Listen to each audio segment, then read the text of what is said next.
All right, well, hey, now that we're comfortable with the technique and how to ride the bike, we're going to have a little bit of a chat around just building that base level fitness so that you're comfortable on the day. All right, now here's a formula that I really need you to write down and remember.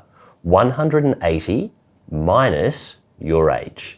All right, now for me that means I only need to take 29 off of 180, right, Claire? Yeah, 25. 25, yeah, okay, cool. We're doing well. So that then now becomes your new max heart rate. And this is where we're going to get a little bit technical with you.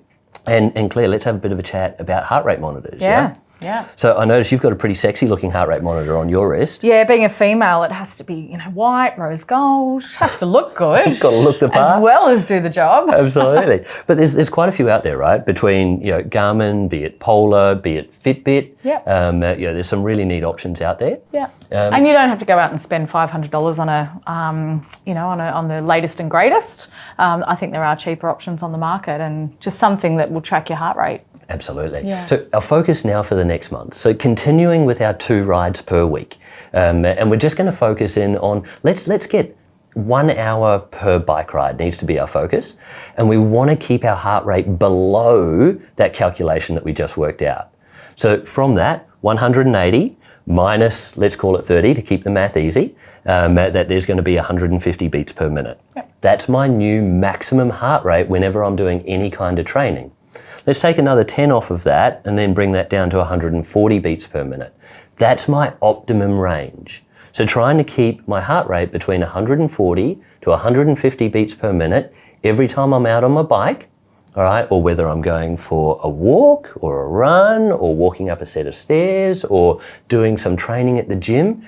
This here is all about building your base level fitness. And again, if we focus in this space, then it just means that we're going to have more fun and we're going to enjoy ourselves more when we're over in Thailand. Yeah, because we're not huffing and puffing, yeah? Yeah, totally. Yeah. So Brad, just a question there.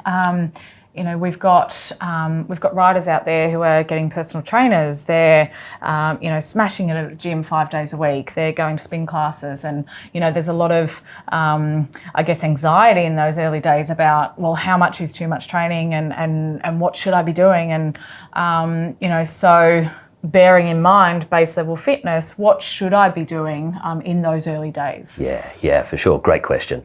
The big thing that I would really encourage is don't go out too hard too fast, because that's when we actually run the risk of injury. Yeah. And that's why I'm trying to bring it really right down to it's just 2 times a week, 1 hour per session, working in that optimum heart rate range. That's going to allow our bodies to get ready. It's building an awesome foundation right at the start so that you're going to have way more fun over there, right? If at any point during this training you're puffing, it means you're going too fast at the moment. Yeah. Right, so slow it down, lighten the gear, make it easier on yourself. Yeah, this is base level stuff. So the focus for the month, 2 training sessions a week, 1 hour per training session, yeah? Keeping the heart rate in that optimum range, working it out. 180 minus your age equals your new max heart rate, right? Don't let it get above there. It'll be easy to let it get above there. Make no mistake, for me to get mine above 150 beats per minute, that's not hard. But then I'm not working on what I need to be working on for this next little bit. Sound good? Sounds great. And just before we wrap up, how do I go about tracking my training? So now whether it be Strava, Garmin Connect, Polar have got another version, tracking your training is actually a really good idea. What it will do is it will help you to see progress, and you'll see that it's amazing how fast you progress when you first start training. It's incredible. The body just somehow magically figures out that, this is the new normal. Yeah? So...